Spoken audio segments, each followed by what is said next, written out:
Hello guys and welcome back to Premier League predictions. We are back to predict the final Premier League games before Christmas Day. Obviously we will be back just before Boxing Day when we do the Boxing Day predictions, and I'm joined by Sophie. How are you? Yeah, I'm very well, thank you. And shall I set a like target? Go for it. Should we go big with it being Christmas? 4,000 likes, and I want to do it before Christmas Day. That is a big like target, But once again, you guys could help us do it. Get involved. It takes 2 seconds to make sure you've clicked the thumbs up button. Thank you for your support this year, and if you want to drop us a Christmas present, then do that. Make sure to subscribe as well. We're doing one last big push towards 90k before the end of the year, so please do get involved. Look out for the Carabao Cup live stream coming out tonight as well. I'm looking forward to that one. And let's talk about the Premier League predictions from last week, Sophie, where I beat you, and now I'm actually ahead overall, which is pretty crazy.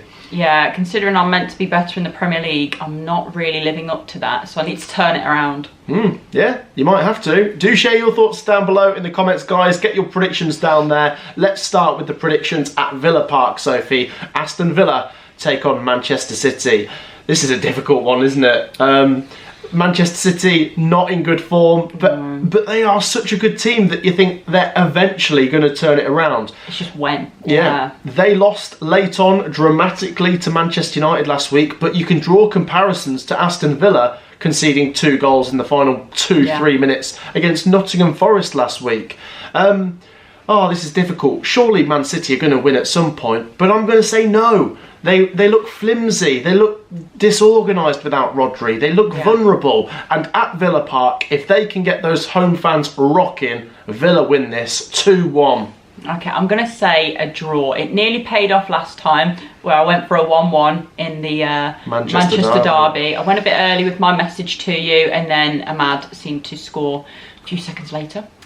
But I feel like right now both teams aren't in the best of form. Villa might be slight favourites being the home side and considering how bad Man City are right now, but I think it might be an unhelpful draw, so I'm going to say 1-1. 1-1. Yeah, down the middle. Do share your thoughts on that one, guys. Aston Villa v Man City is a really intriguing one, and both need a result. Man City are quite a way off the top of the table. Next up then, we are in West London, Sophie, for Brentford versus Nottingham Forest. This is an incredible fixture. These two were in the Championship a few years ago, and look at where they are now. Brentford, the best home team in the Premier League. They've picked up the most points at home in this top division, which is incredible.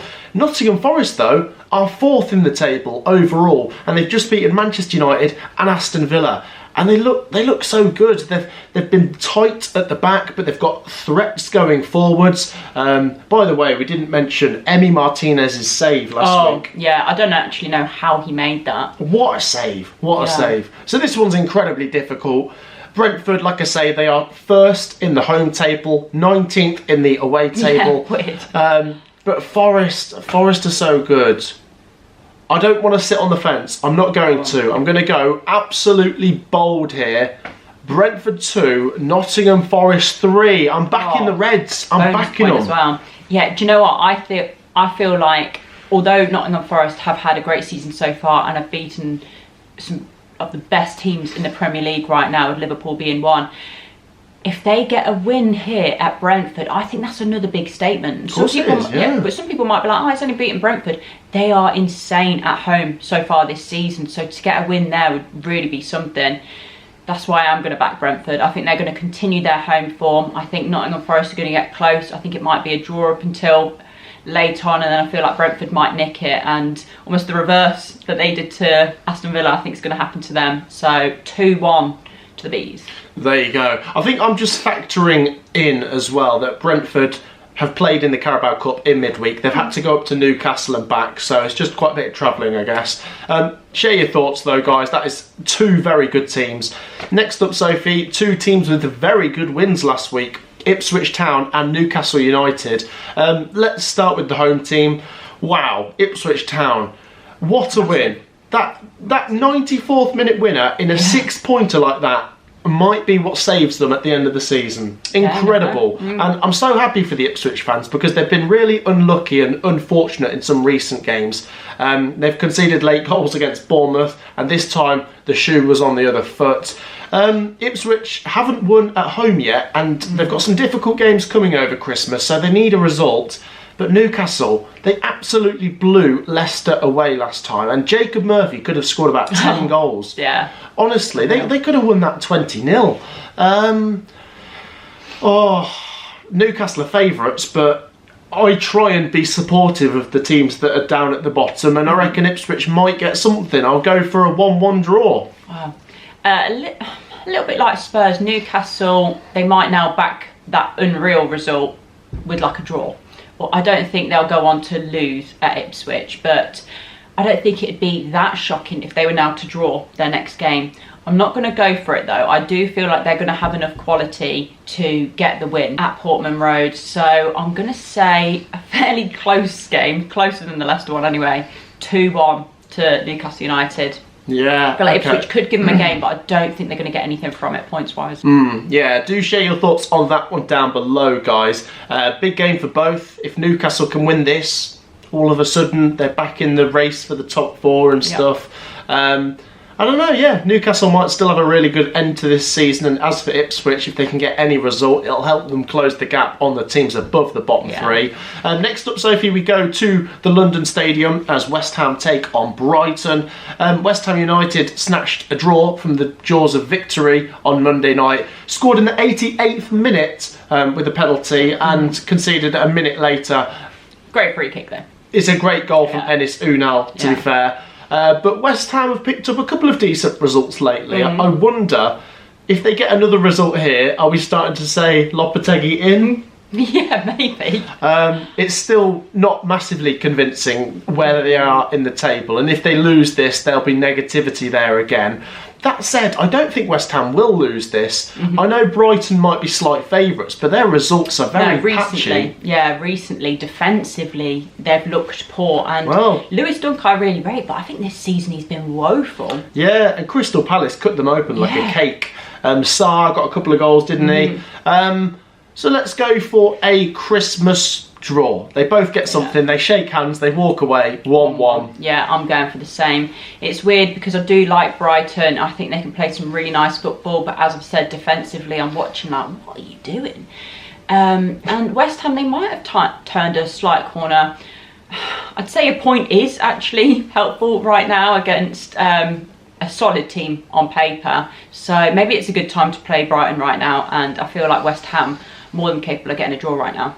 Okay, yeah, we're both going for a draw. Do share your thoughts on that one at the London Stadium, West Ham versus Brighton.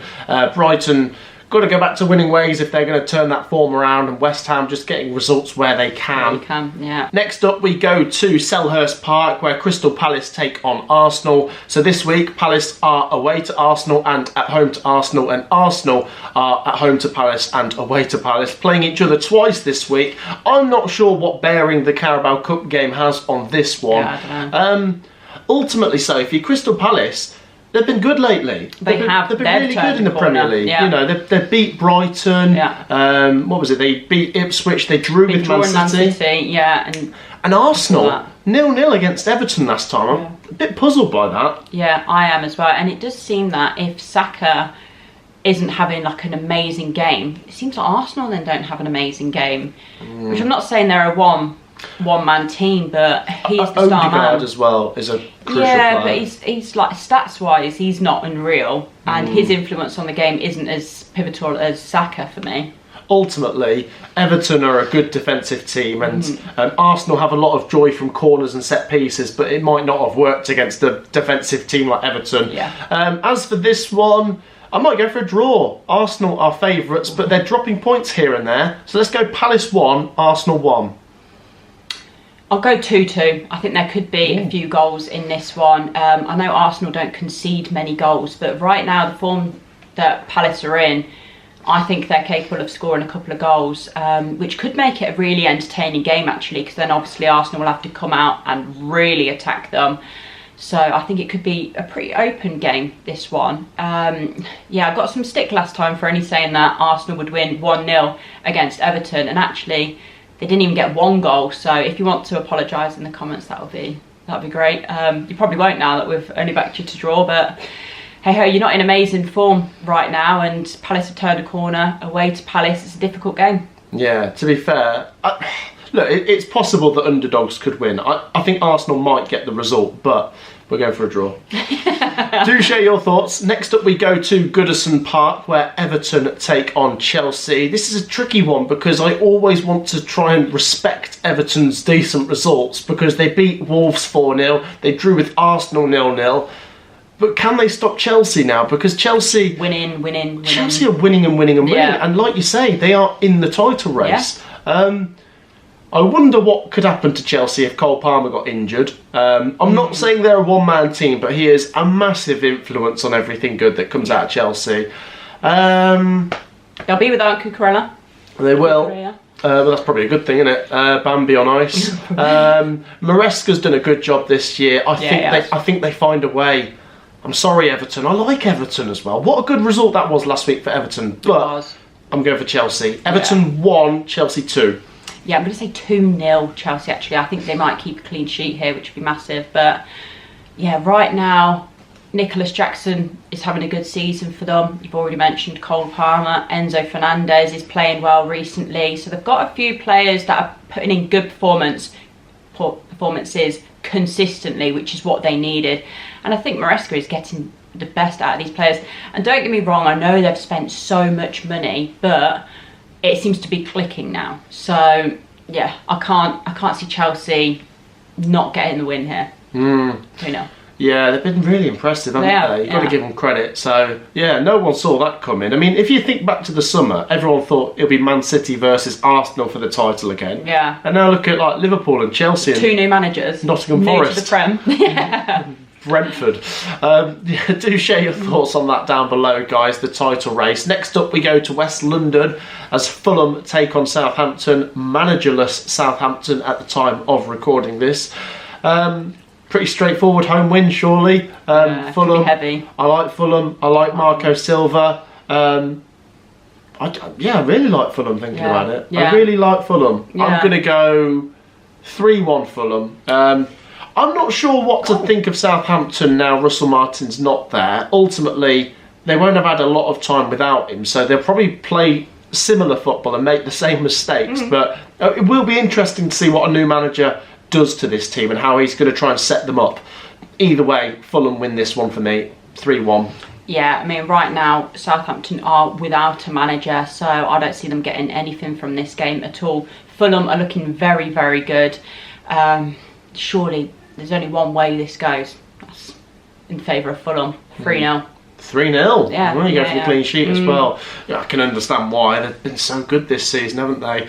Right, Sophie, this is a big one down at the bottom. Leicester City versus Wolverhampton Wanderers. A battle of the Midlands clubs, and it really is a relegation six-pointer. I'm not sure if Wolves will have a new manager bounce. I don't even know if they'll have a new manager in place because we're recording this Wednesday morning. It's going out Thursday. I personally liked Gary O'Neill, but I think he had come to the end of his road. You cannot lose that game in that manner. Yeah. They keep conceding so many goals in the last minute. The players as well, they've all lost their heads. We don't know if they're going to be without Kuna for this one because I don't know when his punishments come in. But you can't elbow someone in the back of the head and rip their glasses off their face. It's just absolutely daft. And then one of their other players kicked off after the other games. I get they're going to be frustrated, Lamina, but you need to be professional. So rightly he was stripped of his captaincy, but yeah, when you see players acting like that, you think manager's got to go because something's not going right there. This is a really hard game to predict. Wolves need to keep their discipline. They need to be good at the back. Whoever steps in as the interim needs to be really solid, and the players need to group together. And look, ultimately, I know they're in the bottom three, but they've got to try and get out of here with something at least. Yeah. Even a draw might not be the end of the world until they can get a manager in. I worry if Wolves lose this, I think they could be in serious trouble. Yeah. And I think I'm going to go for them to lose. I'm sorry, Wolves fans. I am sorry, but despite Leicester being rubbish at Newcastle last week, their first two home games under Rude, they picked up some good points. And I'm starting to think Leicester have a better chance of staying up than Wolves. 2-1 Leicester. It's just my gut feeling. I just think Leicester City, with the home advantage and with a bit more positivity around the place, they're going to win. I see, I'm boring. I'm going to go for a draw. I'm going to say 1-1. I just thought Leicester's performance against Newcastle United was just embarrassing. It was. And I get what you're saying. At home, they have been doing okay under Rude. I know it's still early days, but in the Premier, you don't have much time, to be honest. You need to hit the ground running.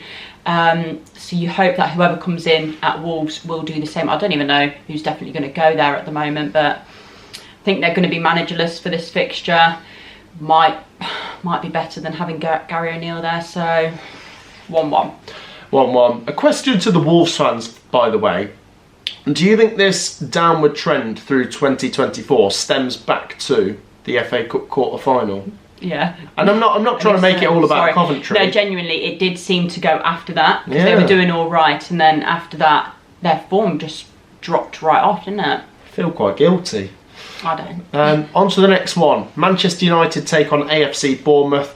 Credit to Manchester United. They did win last week. We like to maybe joke here and there, but they won. They won. Massive. And Diallo is a special player. That's the Manchester United way, isn't it? You know, not playing well for some of the game, but finding a way to win. And the star players, Bruno, Diallo, popping up with the moments. And this is interesting. I mean, a couple of weeks ago, I'd have made Bournemouth favourites for this one. Mm-hmm. Bournemouth's results have been a bit patchy, and Manchester United will be with a bit of confidence after the win against Man City last week. Let's go Man United 2-1. I think they might win this, Yeah, I think they might just edge it again. What we've seen from Bournemouth is that their XG, I think, second to Liverpool in the table. Yeah, I'm pretty sure I saw that somewhere, which is absolutely unreal. But the results recently haven't been matching that quite so much. They just managed to draw against West Ham in their last game, which actually they weren't doing too well. So to get a draw from that isn't too bad. But to come to Man United at the moment, who maybe they've turned a corner, I don't know, it's very early days, and they were playing against a very out-of-form Man City team, but it's still a derby, and they won that. So if they can back that up now with another win, you think, okay, nice, I'm watching. But I think they might just edge it. So yeah, 2-1 United. There's been a lot of talk about Marcus Rashford going from Manchester United, but I do look at Diallo and Mainu and think they've got plenty of good young players coming through there, and it does need time, it does need patience, it does need the right manager, but I think they can become great again. They can. And I think Amorim is doing the right thing in coming in and just setting the trend basically early on, saying, look, this is what I'm not going to put up with. You can't go out partying before the Manchester derby and then expect to play. So rightly, you're going to be dropped for that. And if he wants to leave, I say let him. You can spend your wages on a better player. Someone that's going to actually try in a Man United shirt. Rashford. Because last few seasons, I'd say he's not been trying. He's a very, very good player, and I think they would be sad to see him go, but I think they'd be just fine without him. Yeah, do share your thoughts on the Marcus Rashford situation if you are a Manchester United fan. Let's finish the prediction, Sophie, with an absolute corker. Tottenham versus Liverpool. I'm lining up a bonus point here. Goals. This screams goals. I mean, as much as Tottenham are good and bad, let's give them credit for being good against Southampton last week. 5-0 up at half-time. And that is just the Tottenham way, you know. Ruthless one week, absolutely hopeless at the back the next. And I think there'll be a bit of both in this game. I could see Tottenham scoring against Liverpool, but I think they're going to concede more. I mean, Liverpool didn't win last week against Fulham. Robertson got sent off, and he's a miss. I think they've drawn their last 2 games, in fact. And obviously they had the game against Everton called off. So Liverpool are not in great form, but I think they might just win this. They look, they're my favourites to win the league. They look like a good team this season under Slot. I wouldn't be that surprised if it's a draw, but let's go Tottenham 2, Liverpool 3. Oh, okay. I see. I'm torn between 2 results, right? And that's a Desmond, because I feel like there could be goals, or just edge Liverpool 2-1. I'm going to back Liverpool, actually. They've got Jota back, and I love him. I've said it before. I think he's such a good player. He's clinical, and he'll score with his left, right, his head. He's just so good. Spurs, that was an unreal first half performance against Southampton. They made the manager go down at 4-0. Decided to score another one, just add icing on top of the cake, got him sacked. I don't know, I wouldn't be surprised if they drew, but I feel like a safer bet is just edging Liverpool to get it over the line. So, yeah, 2-1. 2-1. There you go. We are both backing Liverpool to stay top of the Premier League at Christmas. Yep. Top of the tree.